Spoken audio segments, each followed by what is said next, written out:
Justin says he takes his scooter to and from work instead of his car because he's afraid that he won't have a parking spot when he comes back, even without the outdoor dining. The 34,000 square foot facility will have features like theaters and art galleries. The city of Boston says that 95 out of over 100 restaurants in the North End filed for an outdoor dining permit back in 2022. Cruz says he hopes his office will be able to hold the summit once a year, every year from now on. But until then, it's time for a little rest. Reporting at the Artists for Humanity Epicenter for BNN News, I'm Garrett Adamtsev.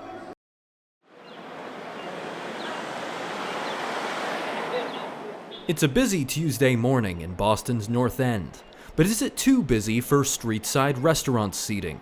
The city of Boston says yes, but restaurant owners disagree. They say it's because of the tight streets, but that's non-existing because Newbury Street has the same situation. Frank DePasquale owns 8 restaurants out of 21 that have filed a lawsuit against the city's North End outdoor dining ban. This comes 2 years after the city charged only North End restaurants $7,500 per location to host outdoor dining in 2022. I'd like to have that maybe $200,000 that I spent and give it to my children and not to the city. I pay enough taxes.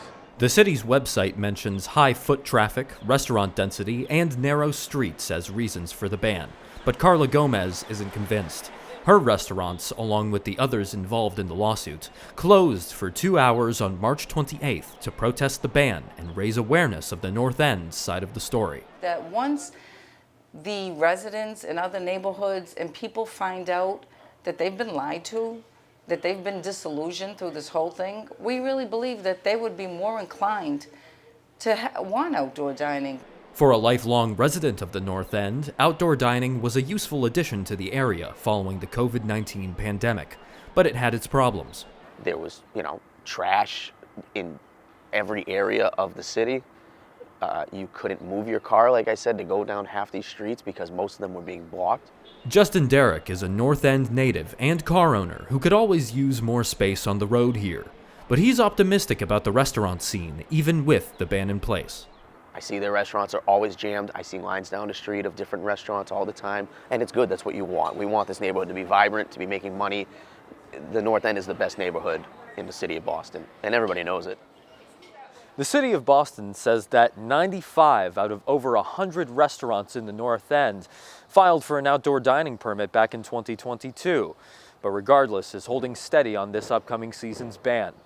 As for the lawsuit, the city recently filed a motion to dismiss, pending approval. For BNN News, I'm Garrett Adamtsev. Pumpkin smashing and bashing. This is the second annual Great Pumpkin Smash on November 4th, where people can get rid of their Halloween pumpkins and learn about the composting process. The Massachusetts Food System Collaborative says residents wasted 950,000 tons of food in 2019, and volunteers wanted to change that. The kids can fill up the compost with the pumpkins here and cart it off to the truck that the city has brought so that they can see it's part of a whole cycle. Mary Brady says the city brought this truck and a crowd with it. This is the second year. It's the first year that we've done it with the city of Boston, so it's much larger. Once the paint and wax is scraped off, the pumpkins need to be broken down. Then, volunteers load them up to be processed. Tommy Hayes, an environmental science teacher at the English High School, brought his students with the hope that they learn something to bring back home. And many times, young people know better what to do than the older generation, so they should be teaching their parents and their grandparents and really helping us all make a difference. Boston officials say that the waste from these pumpkins is headed to a specialized plant to make non-toxic compost. After that, it's heading to the Boston Curbside Food Waste Collection, where after 2 or 3 years, they hope to have enough of a supply for use by the community. For BNN News, I'm Garrett Adamtsev.